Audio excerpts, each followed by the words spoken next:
Et sans plus tarder, je vais vous présenter notre conférencier aujourd'hui. En fait, moi, je suis en charge de la chapelle à l'Institut biblique du Québec et on m'avait suggéré d'inviter Éric Saint-Germain, qui est en fait étudiant à l'IBQ, mais pas pour bien longtemps parce qu'il termine dans quelques mois. Hein? Ah, tu as déjà terminé. Ah, je pensais que c'était ta dernière session. Ah bon. Alors, qui est venu partager à l'IBQ son témoignage, puis ça m'a tellement marqué que j'ai décidé de l'inviter ici ce matin pour partager son témoignage et une prédication. Vraiment, je vous invite d'applaudir pour le recevoir, bien l'accueillir. Tu peux venir. Et je te donne la parole. Merci. On m'entend bien? Oui. Alors, bonjour tout le monde. Vous allez bien? Amen. Je vais me présenter moi aussi un petit peu. Donc, comme Nathalie l'a dit, je suis Éric Saint-Germain. J'ai étudié à l'IBQ. Je ne sais pas s'il y en a que ça dit quelque chose, l'IBQ. Monsieur en orange, là, ça doit sûrement dire quelque chose. En passant, David, je veux juste faire une petite parenthèse. Au nom de tous ceux qui suivent les cours, parce que moi, je les ai suivis à distance. Je ne les ai pas suivis à l'IBQ comme tel. Et David, depuis qu'il est là, moi, il est arrivé dans ma première année que j'ai commencé à étudier. Puis, il a fait vraiment un gros travail. Alors, pour ceux qui ne savent pas ce qu'a fait David, et toutes les vidéos, les cours qu'il refait, c'est lui souvent qui est là pour répondre à nos questions. Il est vraiment disponible. Alors, merci David au nom de tous ceux qui étudient à l'IBQ, là. Je tenais à le souligner. Alors, je viens de Saint-Hyacinthe. Je fréquente l'église du Carrefour chrétien des Mascoutins. Et ça fait plus de 30 ans que j'ai donné ma vie au Seigneur. Déjà, ça passe vite. Et c'est ça. Je suis diplômé de l'IBQ. Dans le fond, c'était mon dernier cours à l'automne. Donc, tous mes cours sont faits pour mon certificat. Donc, merci. J'ai entendu félicitations. Merci. L'éloigner. 1, 2, 1, 2. C'est-tu mieux? Oui? OK. Alors, oui, comme Nathalie a dit, j'ai fait mon témoignage à la chapelle de l'IBQ et c'est pour ça que je suis ici ce matin. Le titre de mon témoignage, je ne sais pas si on voit la première image, c'est « Quand la perte de contrôle devient une chose positive ». Alors, il y a des périodes dans la vie qui sont moins faciles. Comme on voit le monsieur, là, ça n'a pas l'air de bien aller, mais on va voir ce que Dieu nous envoie comme message à travers ça. Alors, je vais ouvrir avec une petite prière, une courte prière. Alors, Seigneur, merci pour les gens qui sont ici. Merci pour ta présence ce matin.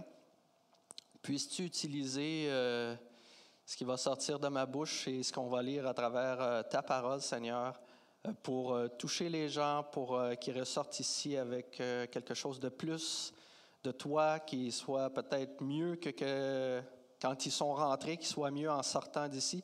Et prépare les cœurs à recevoir ta parole, ta présence et tout ce que tu as pour répondre aux besoins de mes frères et mes sœurs qui sont ici ce matin. Amen. Alors, pour commencer, je vais vous mettre en situation. J'ai perdu... Je travaille à l'hôpital de Saint-Hyacinthe. Je suis agent administratif là-bas. Et j'avais étudié, j'avais un DEP en comptabilité et je travaillais dans le département des finances, qui était en plein dans ce que j'avais étudié pour l'hôpital.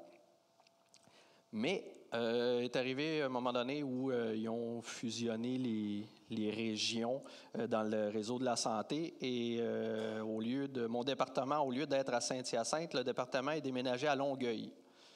Et moi, j'habite à Saint-Pie, qui est déjà une vingtaine de minutes de route pour me rendre à Saint-Hyacinthe. Me rendre en plus à Longueuil chaque jour avec le trafic et tout, ça ne m'intéressait pas. Donc, j'ai eu une décision à prendre Et j'ai lâché mon poste que j'avais aux finances, un poste que je pensais avoir pour des années, mais que, bon, finalement, j'ai décidé d'abandonner ce poste-là pour demeurer quand même à rester à l'hôpital de Saint-Hyacinthe. Mais vu que j'ai abandonné mon poste, je retournais sur la liste de rappel. Dans le fond, c'est que sur la liste de rappel, on attend un téléphone qui va nous dire si on va travailler ou pas la semaine prochaine, ou dans 2 semaines, ou dans un mois, ce qui n'est pas très sécurisant comparé au poste régulier que j'avais. Donc, un stress de plus là, dans la vie. Un petit peu après, quelques mois après, ma mère est tombée malade. Elle a eu le cœur qui a fait des siennes. Et à l'hôpital, quand ils ont fait les examens et tout, ils ont dit « Madame, il faut vous opérer à cœur ouvert parce que votre cœur ne va pas bien. » Donc, autre épreuve, ma mère va à l'Institut de cardiologie de Montréal, se fait opérer. Ça va quand même assez bien. L'opération est un succès. On fait un triple pontage. Elle passe à travers son opération, non sans quelques petites difficultés, mais bon, quand même, elle passe au travers. Et bon, là, vous comprenez, bon, j'ai un emploi qui est plus ou moins régulier, ma mère qui est malade, je suis enfant unique, donc quand ma mère a des besoins, c'est moi qui j'allais faire son épicerie, j'allais faire plusieurs choses pour elle, l'aider à faire son ménage à la maison, parce que, bon, avec une opération au cœur, là, on prend ça un petit peu plus mollo par après. Et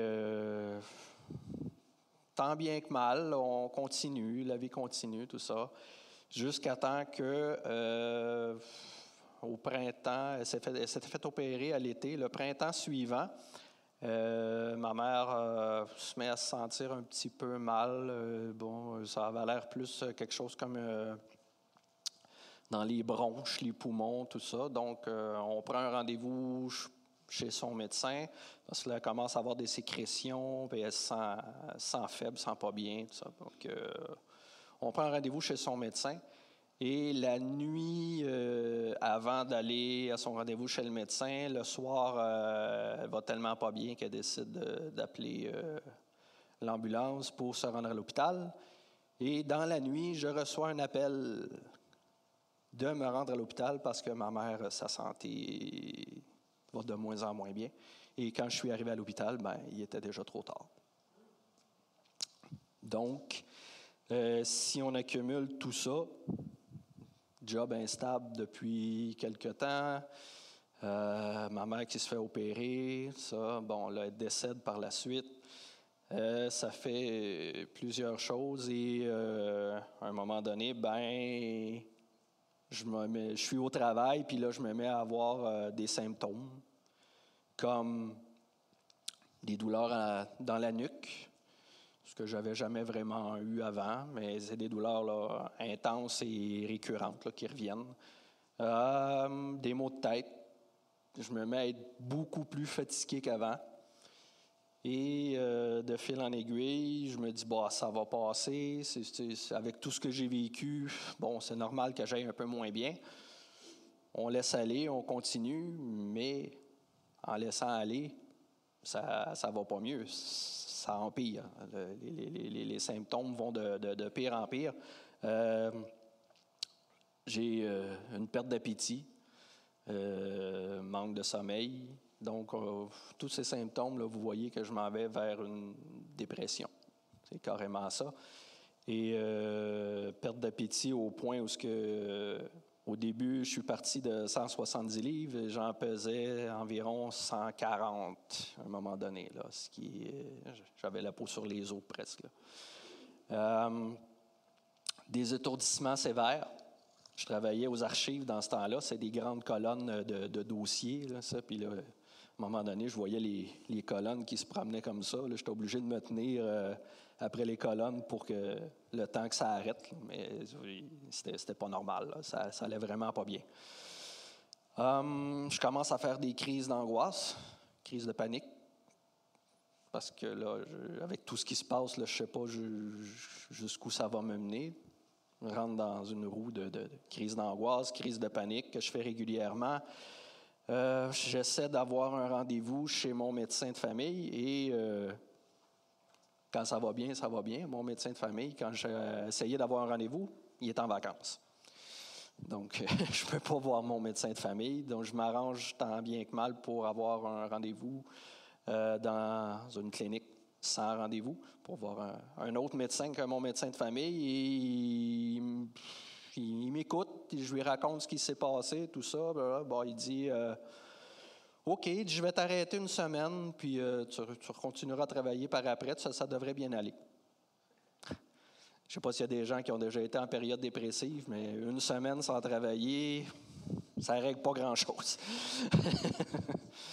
Donc, j'ai essayé de retourner travailler après cette semaine-là, mais j'ai pas complété une semaine que c'est revenu. Je n'étais pas fonctionnel, je n'étais pas capable de faire mes journées de travail. Et c'est arrivé 2 fois. 2 fois, je pense que le médecin m'a arrêté une semaine et puis tout ça, puis ça allait vraiment pas bien. Puis jusqu'à temps qu'à un moment donné, là, je me suis rendu carrément à l'hôpital en ambulance parce que là, avec les crises de panique que je faisais, j'avais l'impression que j'allais faire une crise cardiaque. C'est ceux qui ont fait des crises de panique savent les symptômes. C'est un petit peu similaire. Là. Tu sais, j'avais des chaleurs, le cœur qui débat, j'avais plus d'énergie, tout ça. Donc, c'est tous des symptômes qui ressemblent à une crise cardiaque. Fait que je me ramasse à l'hôpital. On me dit que mon cœur, il n'y a pas de problème. Finalement, c'est des crises de panique. On me donne de la médication, puis on me retourne à la maison. OK. Sauf que, rendu au retour à la maison, ça va pas tellement mieux. Et je me mets à me demander ce qui se passe dans ma vie, si j'ai quelque chose, parce qu'il y en a qui vont penser qu'un chrétien qui vit une dépression, qui vit des crises d'angoisse, tout ça, il y en a qui vont penser que c'est pas normal. On va voir ce que la parole nous dit là-dessus. Alors, on peut aller à la deuxième image. Premier exemple, un homme de Dieu qui a quand même, on parle de David. David, est-ce qu'il en a vécu de l'angoisse? Eh bien, je peux vous dire que oui. Si on va voir dans un de ces psaumes, parce qu'il y en a plusieurs psaumes qui parlent de ce sujet-là, mais j'en ai retenu juste un. Psaume 116, verset 3, qui dit « Les liens de la mort m'avaient enserré et les angoisses du séjour des morts, ce que j'ai mis en jaune, les angoisses du séjour des morts s'étaient emparées de moi. J'étais accablé par la détresse et la douleur. » Donc, on voit ici que David, il était en pleine angoisse. Là, ça le dit noir sur blanc. Et pourtant, David, celui qu'on dit que c'est l'homme selon le cœur de Dieu, celui qui est devenu roi d'Israël, l'homme fort, tout ça, qui est respecté de tous, bien, il a vécu l'angoisse lui aussi.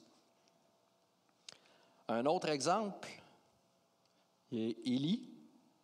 On peut passer à l'autre image, oui, merci. Élie, dans 1 Roi, chapitre 19, versets 3 et 4, ça dit « Voyant cela, Élie se leva et partit pour sauver sa vie. Il arriva à Beersheba, une ville qui appartient à Juda, et il laissa son serviteur. Quant à lui, il marcha toute une journée dans le désert. Il s'assit sous un genêt et... » Juste petite parenthèse, là, Élie, c'est un autre un prophète là, très respecté, tout ça, qui était très proche de Dieu. Donc, des fois, il y en a qui vont penser que par un manque de foi, c'est pour ça que tu vis de la détresse, de l'angoisse. Élie, ici, c'est un homme de foi. C'est un homme, il l'a démontré. Si on lit son histoire dans la parole, il avait une foi même au-dessus de la moyenne. Et, comme on va voir dans la prochaine image, la suite dit, Élie, il était sous un genêt et par la suite, demanda la mort en disant, « C'est assez maintenant, Éternel, prends-moi la vie, car je ne suis pas meilleur que mes ancêtres. » Élie, ici, il parle à Dieu, puis il dit, « Je veux mourir. Je suis plus capable. Je ne suis pas meilleur qu'un autre. » Et pourtant, il a fait des grandes choses, Élie, là. Il avait une grande foi, mais on voit que la foi ne nous protège pas nécessairement de ces périodes d'angoisse ou ces périodes de dépression. Je vous dirais même, il y en a qui pensent qu'on vit ces choses-là parce qu'on a un péché dans notre vie. Il y a quelque chose de pas réglé. Si tu vis ça, c'est parce que tu traînes un péché, il y a quelque chose là, il y a de quoi te cacher dans ta vie, tu n'es pas en règle avec le Seigneur. Encore là, je ne suis pas tout à fait d'accord. Puis, on va voir dans la parole, prochaine image, on voit que même Jésus, lui-même, a vécu l'angoisse. Jésus, est-ce qu'il y avait du péché? Non, Jésus est parfait. Jésus, est-ce qu'il y avait la foi? Je pense que poser la question, c'est y répondre. Et pourtant, si on va voir dans Matthieu, chapitre 23, versets 37-38, il, Jésus, prit avec lui Pierre et les 2 fils de Zébédée, et il commença à être saisi de tristesse et d'angoisse. Il leur dit alors, « Mon âme est triste à mourir. » Si ce n'est pas de la dépression, ça, c'est pas loin. Jésus avait le poids sur lui. Il savait ce qui s'en venait, là. Il voyait ce qui s'en venait. Il avait le poids sur lui de tous nos péchés, de tout le péché de l'humanité, présent et à venir, dont les nôtres. Il a vécu une angoisse. À un moment donné, le poids qu'il avait sur lui, Jésus était Dieu, Jésus était fils de Dieu, Jésus était homme aussi, donc il a vécu des choses d'homme, pas seulement des choses divines, mais il a vécu des choses d'homme, comme vous et moi. Et on voit par la suite, dans Luc, chapitre 22, versets 42-43, quand Jésus est au jardin de Gethsémani, et qui prie, « Père, si tu voulais éloigner de moi cette coupe, toutefois que ce ne soit pas ma volonté qui se fasse, mais la tienne. » Alors un ange lui apparut du ciel pour le fortifier. Déjà là, moi, si je recule en arrière, je me mets dans la position que je suis dans ma dépression, ça va pas bien, tout ça. Il y a un ange qui m'apparaît. Wow! Hey, là, c'est comme, c'est quoi de mieux pour booster notre foi? Il y a un ange qui t'apparaît, qui te parle. Il me semble que juste ça, là, j'en aurais eu assez. Là. Ça aurait été comme, hey, on va se retrousser les manches. Dieu est là, il m'envoie un ange. La vie va bien, on va continuer. Let's go. Est-ce que Jésus s'est dit ça? Même pas. C'était Jésus, là. Puis il y a un ange qui apparaît, son père, il prouve que, regarde, je suis là, je t'abandonne pas, je suis là. Et qu'est-ce que Jésus, comment il a réagi? Le verset suivant, Luc 22, 44, ça dit, « Saisi d'angoisse. » L'ange vient de lui apparaître, là. Saisi d'angoisse, Jésus priait avec plus d'insistance et sa sueur devint comme des caillots de sang qui tombaient par terre. J'en ai eu des crises d'angoisse. Plusieurs, puis des fortes. Demandez à ma femme. Elle était là, elle a vécu ça avec moi. Et une crise d'angoisse jusqu'à suer des gouttes de sang, non. J'en ai eu des fortes, là, mais ça ne m'est jamais arrivé. Donc, pour que Jésus vive ça jusqu'à en suer du sang, écoute, c'était, j'ose même pas imaginer, là, mais il était dans une période vraiment là, angoissée à l'extrême, au plus haut point. Donc, tout ça, c'était pour enlever un peu les tabous. Là. S'il y en a qui pensent que tu es chrétien, tu vis de l'angoisse, tu vis de la dépression, c'est parce qu'il y a de quoi de pas correct dans ta vie. Il n'y a personne qui est à l'abri de ça. Même Jésus l'a vécu. Lui qui était parfait, qui n'avait pas de péché, il a passé à travers ça, lui aussi. Donc, n'ayez pas honte de vivre ces choses-là. Puis s'il y en a qui vous disent que c'est parce que vous n'êtes pas en règle ou parce que vous traînez un péché, bien, rejetez ça. Je vous le dis tout de suite, rejetez ça. C'est pas des paroles, premièrement, ce pas des paroles qui sont constructives, qui vont vous aider, mais ça ne vient pas de Dieu, ces paroles-là. Je vous le dis tout de suite, vous avez le droit de vivre ça et personne n'est à l'abri de ça. Bon, jusqu'à maintenant, c'est pas trop positif ce que je vous dis, là. On vit des angoisses, on vit la dépression. Mais si je vais même un petit peu plus loin, je vais vous témoigner dans le pire de ce que j'ai été. À un moment donné, je ne suis plus capable de sortir de chez moi. Plus du tout. Ni même de ma chambre. Il y a eu quelques jours où je ne sortais même plus de ma chambre tellement j'étais insécure. Parce que je vivais des crises à répétition, et j'avais tellement maigri, j'avais tellement perdu de force que juste sortir de ma chambre, aller manger un peu, parce que, bon, il fallait que je mange. Dans ma tête, je me disais, si je ne mange pas, à un moment donné, je ne veux pas mourir non plus, là. Fait que il faut que je mange, mais pas d'appétit du tout, donc je mange le strict minimum. Mais aussitôt que j'ai mangé un peu ou que je suis allé à la salle de bain, je retourne dans ma chambre. Et je retourne dans mon lit, puis je ne sors plus de là. C'est une dépression majeure. Et même moi et ma femme, on avait un groupe GPS qu'on appelle à notre église, un groupe maison. Et le groupe maison n'a jamais arrêté durant cette période-là. J'étais leader du groupe maison et il y avait Michel qui, par hasard, est ici aujourd'hui. Michel était leader aussi avec moi pour ce groupe-là, mais il avait commencé à travailler de soir. Il y a eu une période là, qui n'était plus disponible pour être leader non plus. Donc, c'est ma femme qui a pris la relève. Et merci. Si j'aurais pas eu ma femme, excusez, je savais. Quand j'ai fait mon témoignage, je n'étais pas si émotif, mais là, si je n'avais pas eu ma femme à côté de moi, ça aurait été autre chose, c'est sûr. Et les groupes maison se faisaient dans notre salon, et il y avait seulement un mur qui séparait le salon et ma chambre. Et moi, j'étais dans la chambre. J'entendais ce qui se passait.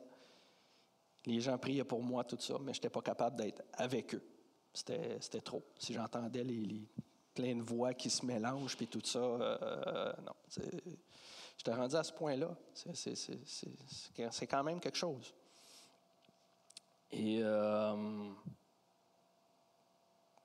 même qu'à un moment donné, je me suis dit, je m'en vais à l'hôpital en psychiatrie là, parce que ça marche plus. Là. Plus le temps passe, plus ça dégringole et il n'y a rien qui remonte. Donc, un soir, une journée, un dimanche, je fais mes valises. Je me prépare. Je me dis, regarde, je m'en vais à l'hôpital. Faut qu'il me stabilise parce que sinon, je me disais en dedans de moi-même, s'il n'y a rien qui change, je vais mourir, carrément. J'ai rendu que j'avais peur de mourir. Et la journée que je prépare mes valises, que je me dis, le soir même, je m'en vais à l'hôpital, puis je leur demande de m'aider parce que là, il n'y a plus rien à faire, là. Selon moi, personnellement, je suis plus rien. Dans ma tête, c'est ça, je ne suis plus rien. Je travaille plus, je mange plus, je dors plus, je fais juste de l'angoisse, donc qu'est-ce que je suis? Je suis plus rien, là. Il n'y a plus rien qui fonctionne. Autant physiquement, mentalement, ça ne fonctionne plus.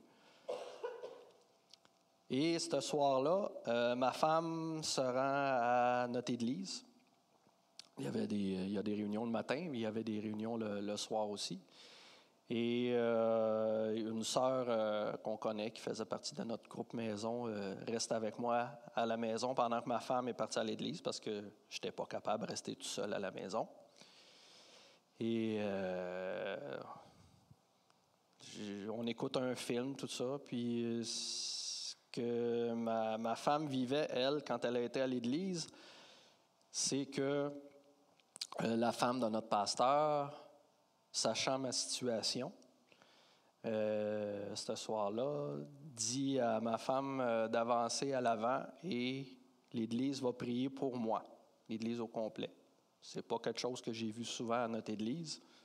Ce soir-là, la femme de notre pasteur avait à cœur de faire ça. Moi, je ne sais pas ça. Je ne suis pas à l'Église. Je suis à la maison en train de regarder un film avec la dame qui reste avec moi. Et dans ma tête, ça me dit, tu n'iras pas en psychiatrie. Oh, OK, mes valises sont faites, je suis prête, tout. Mais intérieurement, ça dit, je ne te laisse pas aller en psychiatrie, tu ne te rendras pas là. OK. Seigneur, si tu viens toi, si tu juste une impression que j'ai, mais ça vient de plus en plus fort. OK, je laisse aller, on va voir. Quand ma femme revient de l'église, qu'elle me raconte ce qui s'est passé, que les gens ont prié pour moi, puis tout ça, j'ai eu ma confirmation. J'ai dit là, oui, Seigneur, c'est toi qui parlais, là. C'est au même moment que là-bas, il priait, la voix me fait une promesse, tu n'iras pas en psychiatrie. OK. Mais qu'est-ce que je fais? Là, on est le dimanche. J'avais un rendez-vous le mardi pour aller voir finalement mon médecin de famille qui avait fini ses vacances. Et OK, j'ai dit, on va attendre jusqu'à mardi. Mais c'est 2 jours, dimanche au mardi. C'est pas long, 2 jours. Pour moi, c'était long. Pour moi, c'était très long. Tu sais, on dit des fois, on vit au jour le jour. Moi, je vivais d'heure en heure. Parce que d'une heure à l'autre, il y a des choses qui changeaient là, dans ma situation. Je pouvais aller plus ou moins bien pendant 1 heure, puis l'heure d'après, un crash, une crise. Donc, on vivait avec ça. Dans le fond, ce que je pourrais vous expliquer, moi et ma femme, on a écouté une vidéo dernièrement, puis il y a quelqu'un qui a exprimé un peu, pour ceux qui n'ont jamais vécu vraiment une dépression majeure, j'ai trouvé ça bon, l'expression qu'il a utilisée, c'est, dans le fond, c'est une indigestion de la vie. C'est plate à dire, mais quand on a vécu une indigestion, mettons que quelqu'un, exemple, a pris trop d'une sorte d'alcool, puis il s'est rendu, puis il a été malade, tout ça. Quand il est juste à ressentir la même sorte d'alcool par après, le haut de cœur le pogne. Hein? Ou tu as eu une indigestion à cause de, je sais pas, tu as mangé du poisson ou des fruits de mer, tout ça, puis ça n'a pas bien été. La fois d'après, tu as une odeur de poisson, puis ouf, ça va pas bien, ça là. Mais là, on dit que c'est une indigestion de la vie. Puis quand j'y repense, c'est vrai. Je me levais le matin, là, puis la première chose que je me disais, c'était comme, oh, je suis encore en vie, il faut que j'endure ce qui va se passer dans la journée. C'est pas drôle, là. On dit que les bénédictions de Dieu se renouvellent chaque matin, mais pour moi, c'était rendu complètement autre chose. Donc, c'est, oui, une indigestion de la vie. C'est l'expression qui représente le plus quand tu vis une dépression majeure. C'est complètement ça. Mais, je finis par quand même attendre jusqu'au mardi. Et le mardi matin, bizarrement, comme par hasard, mais avec Dieu, il n'y a pas d'hasard, j'ai un petit peu plus d'énergie que d'habitude. J'ai un petit peu plus d'espoir que ce que j'en avais. Et je dis à ma femme, bon, ben c'est le matin c'est mon rendez-vous chez le médecin, donc, go. Mais souvenez-vous que je ne sortais plus de chez nous, moi, là. Là, il faut que je sorte de chez nous, je n'ai pas le choix. Je sors de chez nous, descends les escaliers, je me rends dans l'auto. Ça va quand même pas si mal. Tu sais, j'avais déjà essayé de sortir de chez moi avant ça, puis ça avait été beaucoup plus mal que ça. Donc, ça allait quand même pas si mal. Je finis par me rendre chez le médecin.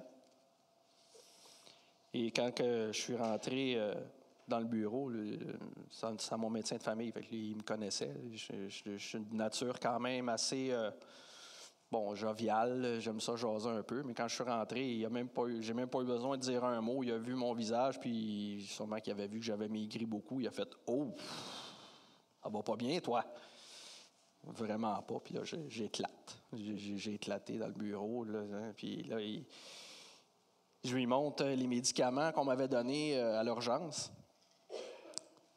Et il dit « Comment tu te sens quand tu te prends ça? » Ben, je me sens pas bien. Je me sens un peu zombie. Tout tourne alentour de moi. J'ai des étourdissements. Il dit « Je comprends. C'est ben trop fort pour toi, ça. » Parce que sachant que moi, ça ne me prend pas une dose de cheval pour que les médicaments fassent effet. Alors, quand il a vu les médicaments qu'on m'avait donnés, il dit « C'est pas fait pour toi, ça. » Il dit « C'est vraiment trop fort. » Donc, il dit « On change ta médication, on change tout, là, tout ce qui a été fait, on met ça de côté, je te prends en charge, je te mets en arrêt de travail indéterminé. » Enfin, pas des arrêts de travail d'une semaine, parce que ça ne réglait rien. Donc, je t'ai dit, je te mets en arrêt de travail indéterminé, puis là, go, là, on te prend en charge parce qu'il dit, non, ça marche pas. Eh bien, du premier coup, il a trouvé le bon médicament qu'il faisait pour moi, la bonne dose. Ceux qui ont déjà vécu des dépressions, des fois, on sait que des fois, ça prend du temps avant de trouver, de un, le bon médicament et de deux, la bonne dose. Tout s'est fait du premier coup en partant. J'ai vu les effets. Il m'avait dit ça va prendre 2 semaines à peu près avant que ça fasse effet. Bien, ça a fait effet plus vite que ça. Et de jour en jour, à partir de cette journée-là que j'ai pu aller à mon rendez-vous, ça s'est mis à aller de mieux en mieux, tranquillement, progressivement, là. Mais ça s'est mis à aller quand même de mieux en mieux. Et mais le lendemain de mon rendez-vous, ma femme devait retourner travailler. Donc, je devais rester tout seul à la maison. Et ça me faisait faire des crises d'angoisse, rester tout seul à la maison. Et à un moment donné, là, elle est partie travailler le lendemain, le mercredi, puis je suis dans tous mes états. Puis, je sais pas si bizarrement, comme je disais encore, il n'y a pas de hasard, mais il y a un chant qui me revenait toujours, et on l'a chanté ce matin, c'est « Christ seul me suffit ». Alors, je ne sais pas si vous avez choisi ça. En tout cas, l'esprit, ça communique, là, l'esprit est là. Mais les paroles de ce chant-là, quand ça va vraiment pas bien, là, quand tu es dans la tempête, ça prend une toute autre signification. Christ seul me suffit. Moi, j'ai décidé de suivre Jésus.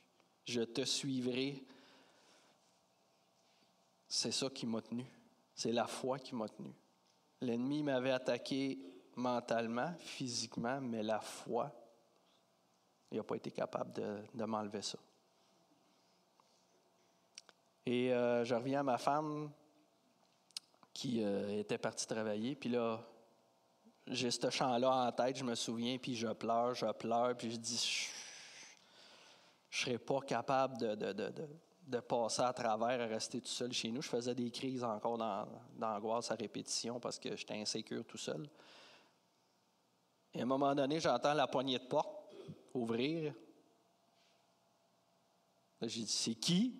Puis là, elle me dit, coucou, c'est moi. Puis là, qu'est-ce que tu fais là? Et ma femme était dans la situation où elle avait un nouveau patron. Et elle a quand même décidé de demander à son patron de déplacer ses vacances pour les prendre là immédiatement et s'occuper de moi. Belle preuve d'amour. Merci. Et en plus, elle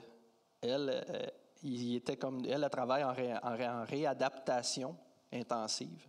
Et il y était 2 qui travaillaient ensemble dans ce temps-là. Il fallait que, s'il y avait comme 2 patients en même temps qu'il fallait qu'ils soient surveillés pour faire les exercices de réadaptation, bien là, ça ne marchait plus parce qu'elle prenait des vacances pendant 2 semaines.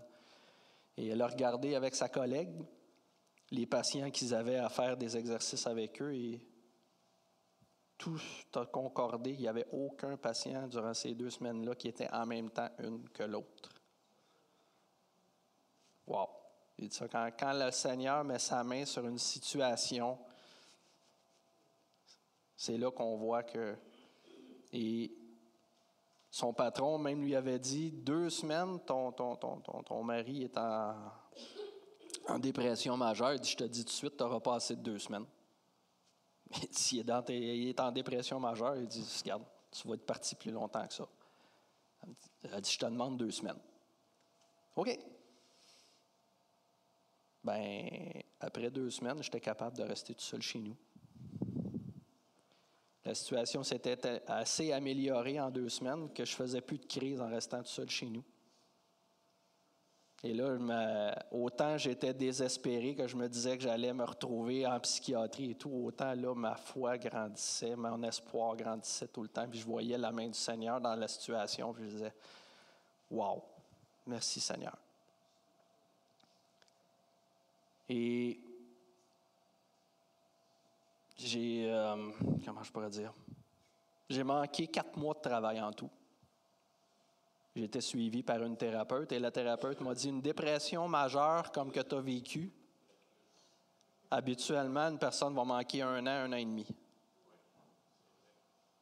J'ai manqué 4 mois. Elle dit, je ne sais pas ce que tu as fait, mais elle dit, ça a fonctionné. Ben, j'ai dit, tu vas peut-être trouver ça un peu stupide. Mais j'ai dit, moi, je suis croyant. Et j'ai prié. Et il y a des gens qui ont prié pour moi. Et je suis certain que ça a fait une différence. Elle a dit, je ne trouve pas ça stupide.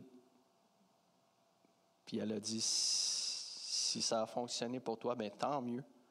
Parce qu'elle dit, là, je vois présentement que ça va bien, puis tu vas être prête à recommencer à travailler bientôt.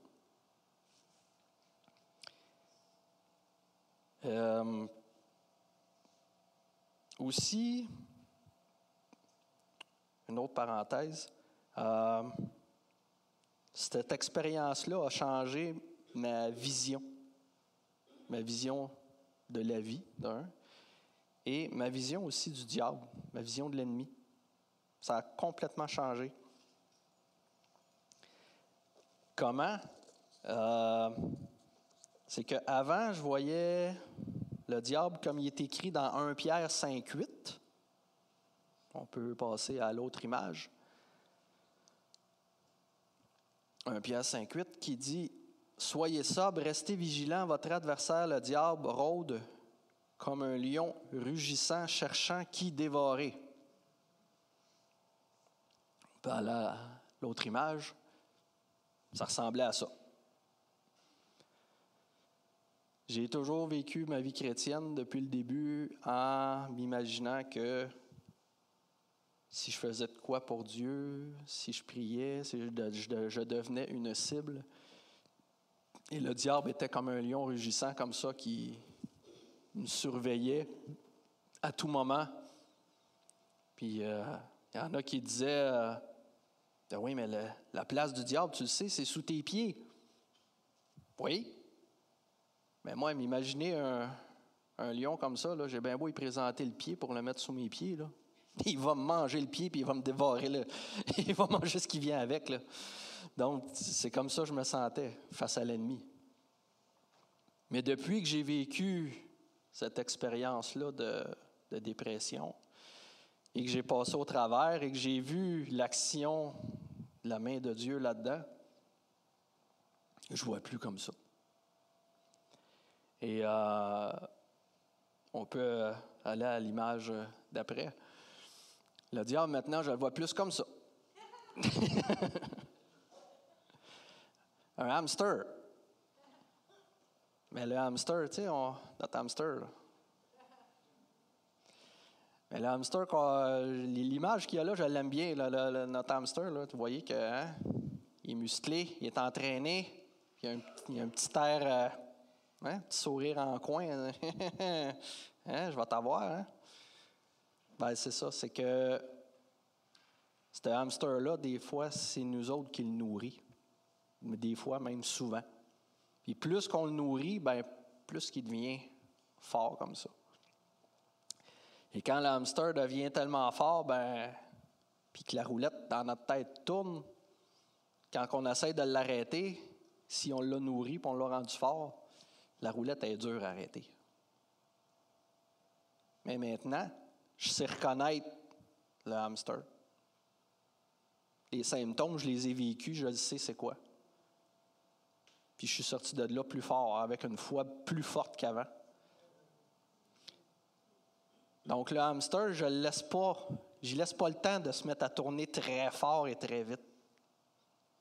Je le reconnais. Puis quand je le reconnais, je dis non. C'est pas vrai que je vais revivre des choses comme ça. Et vu que maintenant le diable c'est un hamster, je peux le mettre sous mes pieds, ça ne me dérange pas du tout.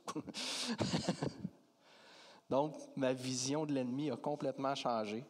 Ma foi a été fortifiée avec cette expérience-là d'une manière incroyable. Et spirituellement, je suis même plus fort que je l'étais avant. Donc, c'est pas parce qu'on vit quelque chose de négatif que Dieu ne peut pas le changer en positif.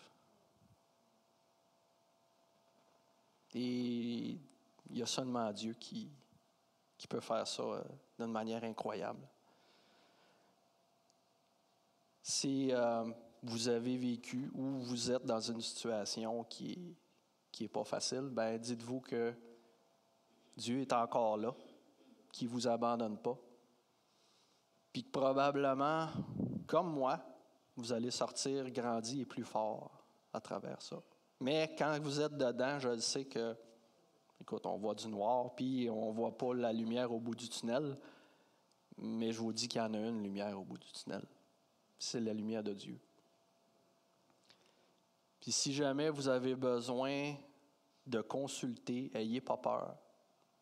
Les médecins, les thérapeutes sont là, ils ont fait des recherches, ils ont des connaissances. Si vous avez besoin, comme moi, de prendre des antidépresseurs, des médicaments, n'ayez pas honte de ça. Il y en a qui vont dire « Ouais, mais Dieu va suffire à ça. Dieu va... » Peut-être que oui, mais laissez pas aller trop longtemps. Parce que si, comme moi, vous laissez aller trop longtemps puis que ça descend, à un moment donné, une dépression, là, c'est pas juste de dire let's go, ça va aller mieux. Là. C'est pas juste par la pensée.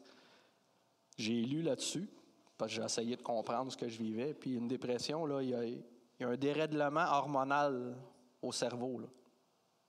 C'est physique, c'est pas juste mental, c'est physique. Là. Et si l'équilibre de ces hormones-là ne revient pas, vous en sortirez pas de cette dépression-là. Est-ce que je crois que Dieu peut faire une guérison divine? Oui. Mais est-ce que ça peut arriver que vous ayez besoin de consulter puis de médicaments? Aussi, oui. Et merci Seigneur parce que, justement, les recherches ont pu trouver des médicaments pour qu'on nous aide à s'en sortir. Mais c'est ça, ça va juste aider et, comme moi, vous allez vous en sortir. Et Dieu va s'occuper du reste. Donc, n'ayez pas peur de ça. N'ayez pas honte de ça. Et je vais vous laisser quand même avec des versets qui vont, je trouve, finir sur une bonne note. Et il est marqué dans 1 Pierre 4, chapitre 4, verset 12. « Mes bien-aimés, ne soyez pas surpris de la fournaise qui sévit parmi vous pour vous éprouver, comme s'il vous arrivait quelque chose d'étrange. » C'est pas mal ça que j'ai vécu. À un moment donné, il dit, mais pourquoi moi? Qu'est-ce que j'ai fait? Puis comment ça se fait que je vis ça? Puis pourquoi? On ne comprend plus rien. C'est étrange. Puis la parole nous dit de ne pas être surpris. Comme j'ai dit tantôt, on est dedans, on voit juste du noir. Mais il ne faut pas voir juste du noir. La foi, comme j'ai dit tantôt, l'ennemi n'a jamais été capable de m'enlever ma foi. Gardez vos yeux fixés sur Jésus. Gardez votre foi et vous allez vous en sortir. C'est une promesse, pas de moi, une promesse de Dieu. Et il est même marqué dans 1 Pierre 4, verset 13, le verset tout de suite après. Il est même marqué « Réjouissez-vous au contraire de la part que vous prenez aux souffrances de Christ, afin d'être aussi dans la joie et dans l'allégresse lorsque sa gloire sera dévoilée. » Des fois, c'est plus, au lieu de dire « Amen » dans celle-là, des fois, j'ai dit « Ouch ». Réjouissez-vous de vos souffrances. C'est pas dans notre logique humaine, là. Mais ça veut bien dire ce que ça veut dire. C'est que oui, vous allez passer au travers. Et avec le recul, après, vous allez vous réjouir d'avoir vécu ça parce que, comme moi, vous allez être plus fort. Vous allez être plus que vainqueur, comme on dit. Et autrement dit, gardez la foi malgré les circonstances. Premièrement, vous allez vous en sortir et vous allez avoir une joie. Vous allez être fiers d'avoir passé au travers ça. Vous allez rendre gloire à Dieu. Et il ne faut pas oublier que quand Dieu viendra nous chercher pour aller dans son royaume, toutes les richesses qu'il réserve pour nous dépassent largement les souffrances qu'on peut vivre ici-bas. Gardez toujours ça en tête. Le but, c'est de se rendre jusqu'au bout, d'hériter du royaume de Dieu. Et ça va surpasser toutes les souffrances que vous avez pu vivre ici pour l'éternité. Donc, gardez vos yeux fixés sur le but. Gardez vos yeux fixés sur Jésus. Et même si vous perdez le contrôle, même si le monde, comme on voit ces temps-ci, ont l'air à perdre le contrôle, n'oubliez pas que Dieu est toujours en contrôle. Vous pouvez lui faire confiance, il est fidèle en ses promesses, que tout concourt au bien de ceux qui l'aiment. Amen.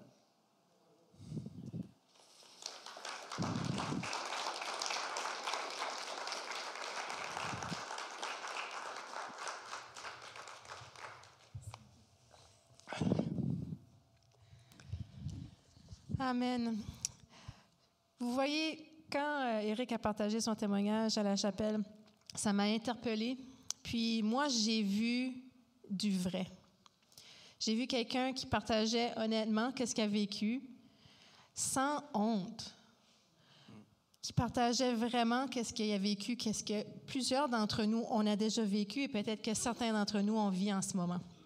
Moi, j'ai déjà vécu une dépression ou deux, OK? Je vais vous dire, j'ai vécu une dépression sans Dieu, j'ai vécu une dépression avec Dieu, puis c'est complètement différent. Puis, lorsque tu as mentionné le verset dans Luc 22, 44 qui disait « Lorsque Jésus a vécu des angoisses dans le jardin de Gethsémani », tout de suite après, ça dit qu'il pria avec plus d'insistance. Alors, je nous encourage, lorsqu'on a des moments de dépression, des moments où on sent les symptômes, comme Éric a mentionné, de rester vigilant. Puis de chercher la face de Dieu, même si que des fois, on n'a pas le goût. Même si des fois, on peut vivre des épreuves qu'on est même peut-être en colère contre Dieu ou on n'a pas le goût. Mais c'est dans ces moments-là où on sait dans le fond que Dieu est là pour nous prendre dans ses bras. Alors, moi, dans ton témoignage, Éric, ce que j'ai vu, c'est quelque chose de vrai, parce que des fois, les chrétiens, on a tendance à vouloir juste paraître bien. Hein? Alléluia, tout va bien, quand les choses vont vraiment pas bien. On a le droit de vivre des moments comme ça, puis d'être avec Dieu dans ces moments comme ça quand même, de les vivre avec Dieu. Autre chose que j'ai vu, c'est un vrai mariage. OK? Un vrai mariage, là, il y a des moments de haut et de bas, quand on est en pleine santé ou quand on a des difficultés dans notre santé. Puis un vrai mariage, c'est être avec notre conjoint dans des moments comme ça. Puis moi, je me souviens, quand j'ai entendu ce témoignage-là, j'ai dit à Éric, j'ai hâte de rencontrer ta femme. Elle m'a déjà impressionnée. Parce que c'est ça. C'est passer à travers de ces moments-là, c'est déplacer nos vacances, c'est être avec eux. Puis, comme pour certaines personnes qui n'ont jamais vécu de dépression, c'est quelque chose. De même, pas comprendre qu'est-ce que l'autre vit, mais de les voir comme ça et de les accompagner là-dedans. Alors, bravo de nous montrer aussi qu'est-ce que c'est, hein? La Saint-Valentin, la vraie amour, hein? C'est pas juste des chocolats, des petites fleurs, puis tout ça. C'est ça, l'amour. Alors, merci Seigneur pour ce témoignage-là aussi de votre couple. Alors, vraiment, oui, vraiment. Oh, on a un petit doigt de Marie-France. Je t'amène le micro là, ma chère. Écoute, pendant que tu parlais, Éric, j'ai eu un flash. Tu t'en rappelles-tu, toi? Parce qu'on ne se connaît pas vraiment, mais quand tu t'es mis à compter ton témoignage, j'ai fait « Oh my God! » On s'était rencontrés par hasard au parc des Salines, c'est ça, hein? Exact, oui. Je ne sais pas à quelle étape que vous étiez rendu dans le processus, mais plus tu parlais, plus je me rappelais ta mère décédée, tout ça, puis je me rappelle que... Puis moi, je ne vais jamais au parc des Salines, je veux dire, je ne sais même pas si c'est un dimanche ou une... Ça fait vraiment longtemps, là. Puis je ne sais même pas comment on a fait pour se reconnaître. On se connaissait-tu?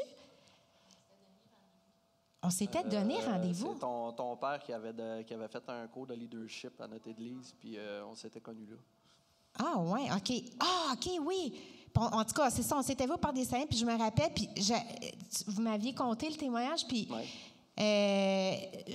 j'avais eu un fardeau pour vous autres, là, mais un fardeau, là, puis il y avait vraiment eu de l'intercession. J'avais tellement intercédé, j'ai jamais pleuré autant, je pense, pour un couple que vous avez tellement eu à cœur, surtout que vous étiez investis dans le ministère, tout ça.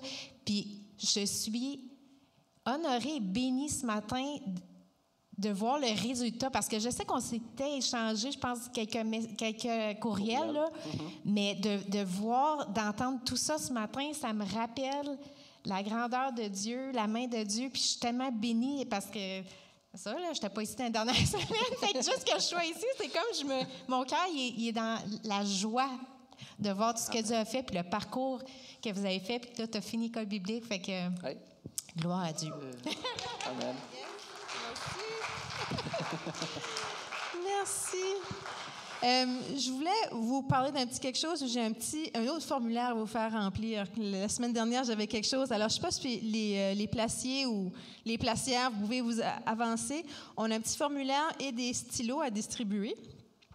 Puis vraiment, si vous pouvez mettre aussi à l'écran, j'ai une échelle, là. C'est ça. Alors, l'extrait de l'échelle de Holmes, qu'on dit.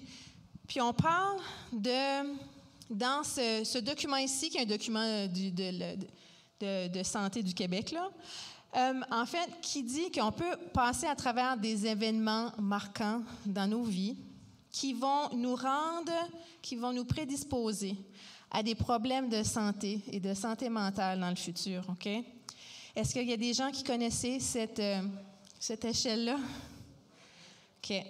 Alors, tout simplement, Si tu veux rester, tu peux rester, sinon tu peux t'asseoir aussi en passant. C'est correct. OK, parfait.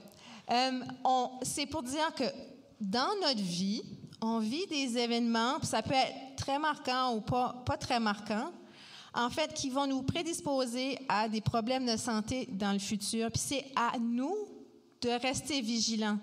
Comme c'est pas juste à cause qu'on est chrétien, puis oui, on a l'Esprit de Dieu qui vient nous fortifier, mais si on vit ce que, par exemple, Éric a vécu par rapport à son emploi, puis la mort de sa mère et tout ça, c'est qu'on est vulnérable. Et c'est là qu'on doit redoubler de vigilance, redoubler dans nos prières, de se rapprocher de Dieu. Alors, si on regarde cette liste-là, on regarde des événements qu'on aurait pu vivre dans les 2 dernières années. 2 dernières années. Et des grosses choses comme la mort d'un conjoint, un divorce, même une grossesse, ça amène un certain stress et un changement dans notre vie. L'ajout d'une personne dans notre famille, des changements de situation professionnelle. Puis, ils vont même ajouter, déménagement aussi, c'est un gros stress. À la fin de la liste, il y a vacances, Noël, amende ou contravention. Savez-vous, votre pasteur a une contravention la semaine dernière? Parce que je portais des écouteurs au volant, j'avais aucune idée que c'était pas légal. Alors, je vous avertis, vous n'avez pas le droit de faire ça. Tu peux pas faire ça en vélo. Ben là, je savais pas. Tu sais, dans le fond, ça fait bien du sens. Mais ouch! Comme ça, moi, je me suis mérité un 11 points sur l'échelle de Holmes, OK? La semaine dernière. Bon, voilà, je vous partage ça. Mais tout ça pour dire que là, si vous ajoutez ce que vous avez vécu dans les derniers 2 ans, que ça vous donne un pointage 150 à 190, 200 à 300, 300 et plus. C'est-à-dire que plus haut que vous êtes sur cette échelle-là, plus que vous devez être vigilant. Plus vous devez faire attention à vous-même, plus vous devez prendre des temps de sabbat, peut-être plus vous devez remarquer ces choses-là, vous entourer pour pas que ça aille plus creux, plus vite. Alors, je vous laisse regarder ça dans votre propre temps, mais pour moi, ça a été révélateur. Parce que, oui, j'ai Jésus pour passer à travers de ces choses-là, mais soyons aussi réalistes, que si on vit des grosses choses dans notre vie, qu'il faut se donner le temps de guérir, qu'il faut se donner le temps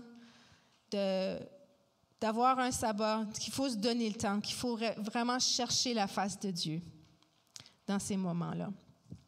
Alors, je ne sais pas si ce matin, le message vous interpelle, autant que ça m'interpelle, mais vraiment, j'aimerais qu'on puisse avoir un temps, s'il y a des gens qui ont besoin de prière, qu'on puisse prier l'un pour l'autre dans ces moments-ci. Alors, juste en passant, une blessure et la blessure d'un conjoint, ça aussi, c'est un stress ajouté, puis c'est sur la liste, OK?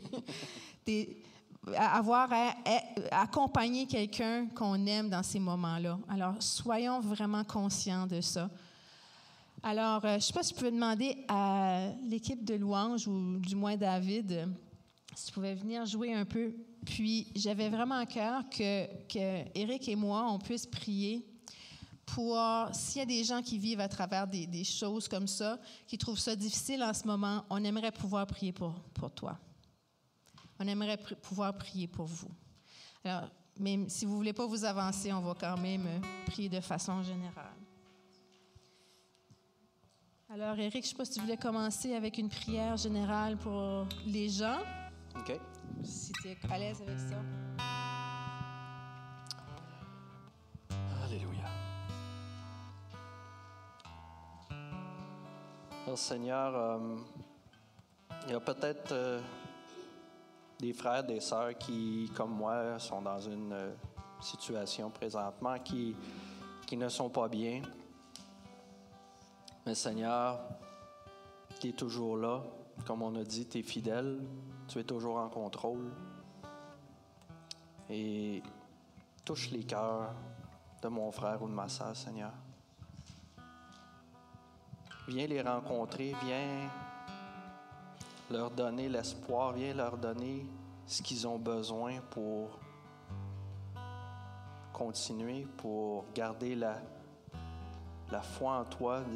Viens lui montrer à elle ou à lui que tu l'attends les bras ouverts. Il n'y a pas à avoir honte de vivre des difficultés. Et comme Nathalie a dit, les vivre sans toi ou les vivre avec toi, c'est pas pareil. Et on a la bénédiction, la grâce de t'avoir dans nos vies, Seigneur. Et merci à l'avance pour ce que tu vas faire dans la vie de mon frère, ma sœur, qui vit ces moments difficiles.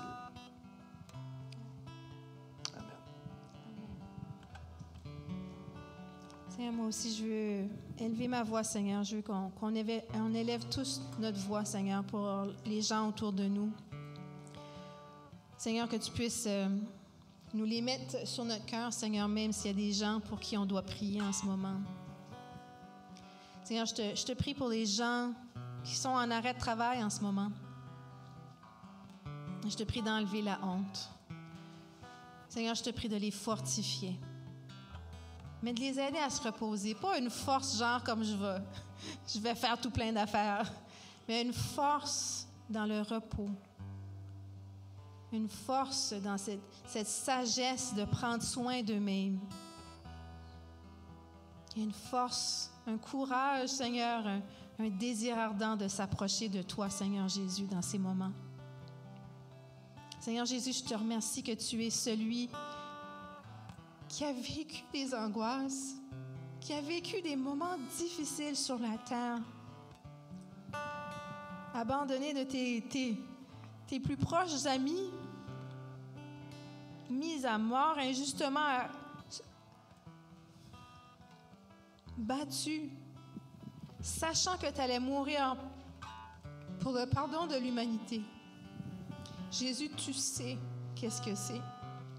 Je te remercie qu'on peut venir à toi, Seigneur, que tu es, comme Hébreux 4 dit, Seigneur, que tu es celui qui intercède pour nous, qui nous connaît, Seigneur, pleinement, et que tu intercèdes pour nous, Seigneur Jésus.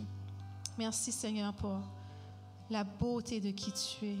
Merci pour ce que tu fais pour nous, Seigneur mon Dieu. Merci qu'on peut venir à toi, puis que tu nous comprends, puis que tu n'as pas honte de nous, Seigneur, quand on ne va pas bien.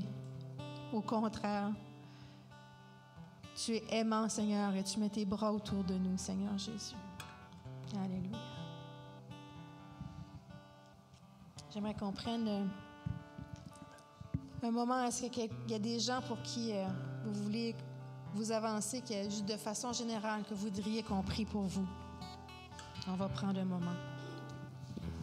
Alors, tout le monde, vous pouvez prier dans votre coin.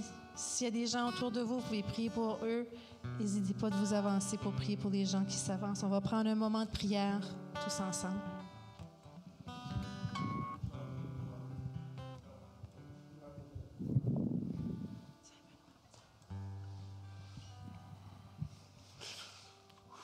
Ça vient me chercher parce que j'ai été gracié par Dieu. Moi, tu sais.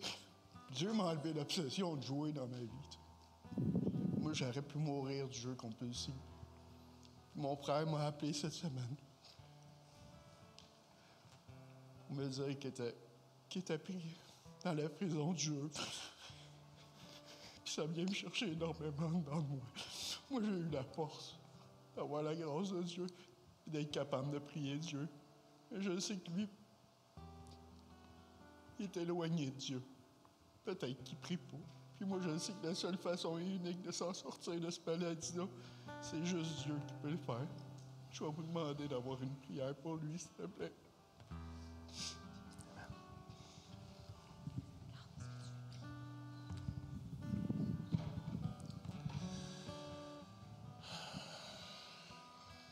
Seigneur Dieu, ta parole dit que je cherche quelqu'un qui se tient à la brèche pour combattre pour ses frères et ses sœurs. Nous voulons nous tenir à la brèche avec Benoît ce matin. Tu entends le cri de son cœur. Il ressent la souffrance de son frère. Nous vivons dans un monde où notre nature pécheresse nous amène dans toutes sortes de déséquilibres. Il n'y a qu'un seul qui peut assouvir le désir du cœur de son frère, qui peut le libérer de ce cercle vicieux, de ce lien, de ces chaînes qui l'amènent jusqu'à la mort, Seigneur Dieu. C'est celui qui est mort pour lui. Maintenant, nous invoquons ton nom dans la vie de son frère. Nous invoquons le nom de Jésus, nous invoquons la croix sur sa vie, le sang versé pour sa liberté. Et nous invoquons Jésus-Christ ressuscité. Que ton Saint-Esprit vienne et fasse le travail dans sa vie. Qu'au nom de Jésus, les chaînes du jeu soient brisées maintenant. Les clés du séjour du royaume des morts ont été saisies par toi, Jésus, et nous les saisissons pour lui en ce moment. Au nom de Jésus, nous voulons briser et nous venons briser ces chaînes. Nous chassons la noirceur qui enveloppe sa vie. Nous chassons toute puissance qui vienne l'amener dans le séjour des morts. Nous les chassons maintenant au nom de Jésus. Et nous appelons la vérité, le Saint-Esprit, dans son cœur et dans sa vie. Qu'il soit libéré maintenant par ta main puissante. C'est quelque chose qui dépasse l'entendement. Comme l'Église a prié pour Éric, comme il a témoigné, nous prions pour le frère de Benoît présentement. Que toi-même tu agisses et que toute gloire te revienne à toi et à toi seul. Nous sommes remplis d'assurance parce que nous ne prions pas un Dieu impuissant, nous prions un Dieu puissant. Nous prions un Dieu qui a déchiré les voiles du temple. Nous prions un Dieu qui dit et la chose arrive. Qu'au nom de Jésus, nous puissions témoigner de ta puissance alors que tu agis dans sa vie maintenant. Que le prince de paix vienne donner la paix à son frère et qu'il puisse témoigner de la grandeur du Dieu vivant. Au nom de Jésus, nous avons prié. Amen. Amen. Et amen. Alléluia. Merci pour ce temps de prière.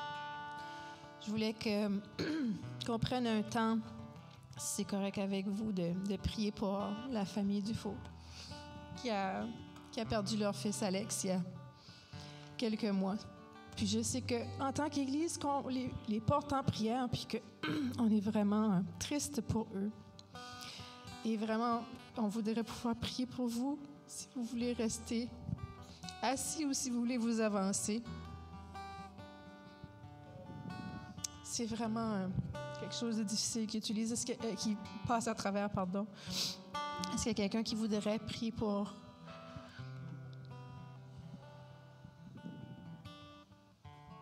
Alléluia.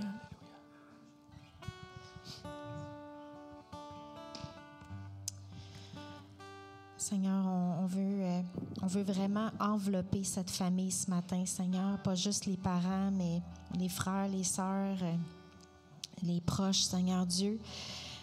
On sait que tu es avec eux, Seigneur, mais ce matin, on prie vraiment pour... en tant que corps de Christ, on l'a bien dit ce matin, il y a une puissance lorsqu'il y a de l'unité dans la prière, lorsqu'il y a de l'unité dans l'esprit. Et on prie pour un dépôt, Seigneur Dieu, particulier ce matin, une enveloppe, Seigneur, qu'ils vont ressentir de façon palpable, Seigneur Dieu. Une paix, Seigneur, qui vient sur eux maintenant. Et on sait, Seigneur Dieu, que vivre un deuil, c'est un processus. C'est pas un peu exactement comme la dépression, Seigneur. Il y a rien d'instantané. C'est un processus. C'est douloureux. C'est des étapes et Seigneur, on sait que tu es là à chacune des étapes. Mais Seigneur, il y a des moments où on te sent moins, peut-être qu'on te sent moins présent que d'autres, Seigneur. Et souvent, quand on vit un deuil, on a plein de gens qui sont autour de nous au début de façon intensive, puis à un moment donné, on se retrouve tranquillement où on a moins en moins de gens là, qui sont là autour de nous. Et Seigneur, il y a une grande peur dans le deuil, il y a une grande peur pour les parents, c'est que les gens oublient. Les gens oublient notre enfant, les gens oublient cette perte-là parce qu'on a tellement aimé, on avait tellement d'aspiration pour la vie de cet enfant-là, Seigneur. Mais on prie, Éternel, on veut leur dire ce matin, on ne l'oublie pas, Alex. On ne l'oublie pas, Seigneur. Il a marqué des vies, ce jeune-là, il a marqué des vies. Et moi, j'ai utilisé son témoignage même pour mes propres enfants qui se sont éloignés de toi, Seigneur. Et juste, je prie pour le même miracle. Ça m'a tellement... quand j'ai regardé les funérailles, ça m'a tellement fortifiée et édifiée dans mon âme parce que je savais que l'année avant que ça arrive, il s'est rapproché de toi, Seigneur. Et moi, c'est ma plus grande peur. Ma plus grande peur dans la vie, c'est que mes enfants partent comme ça soudainement sans avoir fait la paix avec toi, Seigneur. Et je te remercie pour tout ce que tu as fait dans la vie de ce jeune-là, Seigneur. Je te remercie pour les parents, pour la famille qu'il a eue, Seigneur Dieu, qui a investi en lui, qui fait en sorte qu'aujourd'hui, il est là où il est, Seigneur, dans la paix. Mais maintenant, Seigneur, juste amène ce baume-là, Seigneur, ce baume-là sur leur cœur, Seigneur Dieu, que tu puisses vraiment sécher les larmes, Seigneur Dieu, que tu puisses les fortifier, que tu puisses les encourager, que tu puisses aussi chasser tout nuage qui est au-dessus d'eux, Seigneur, tout nuage, parce qu'on n'est pas à l'abri d'une dépression dans des moments comme ça, Seigneur Dieu. Mais tu es grand, tu savais toutes choses d'avance, Seigneur, et je prie que tu leur donnes ce dont la portion qu'ils ont besoin à chaque jour, Seigneur. Ça dit, à chaque jour suffit sa peine, Seigneur, que tu renouvelles nos forces, que tu renouvelles tes bienfaits chaque matin, puis que chaque matin, ils puissent recevoir cette portion de grâce dont ils ont besoin pour passer à travers la journée, Seigneur. Merci parce qu'on sait qu'avec le temps, Seigneur, oui, les percées de soleil vont se faire, puis il y a des journées qu'on les voit, les percées de soleil, Seigneur, mais pour que les journées de noirceur, Seigneur, juste que tu sois là dans toute ta splendeur, dans toute ta puissance, dans toute ta grâce, dans tout ton amour, Seigneur Dieu, et dans tout l'esprit de consolation, Seigneur, qui est là pour chacun d'eux, toute la famille, Seigneur. Dans le nom puissant de Jésus. Merci parce qu'à travers cette épreuve-là, comme Éric, Seigneur Dieu, ils vont pouvoir être là aussi pour des parents qui vivent ça. Pour un proche, Seigneur, pour un enfant, pour un parent, des gens qui vivent le deuil, il y en a à tous les jours, Seigneur.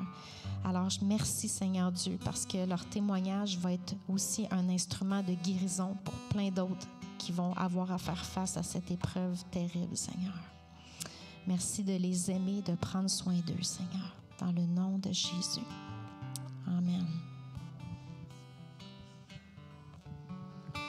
Alléluia. Merci. Merci, on va continuer de vous soutenir dans la prière puis de penser à vous. Puis merci Marie-France pour la prière.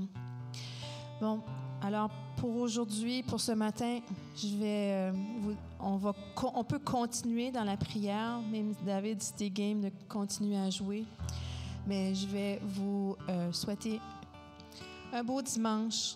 Puis vraiment, j'espère que malgré les émotions, que ça vous fortifie. Puis si vous vivez des temps lourds, des temps difficiles, bien, dites-le nous pour qu'on puisse vous accompagner à travers de ces moments-là. Vivez pas ça seul, mais surtout vivez pas ça sans Dieu. Dieu nous accompagne, il est près de nous pour ces moments-ci. Dieu est près de ceux qui ont le cœur brisé. N'oublions pas ça, que Dieu a un cœur pour les gens qui ont le cœur brisé. Alors, on continue dans cet esprit, mais sinon, vous êtes libres de partir. Je vous souhaite une très belle semaine et à la semaine prochaine.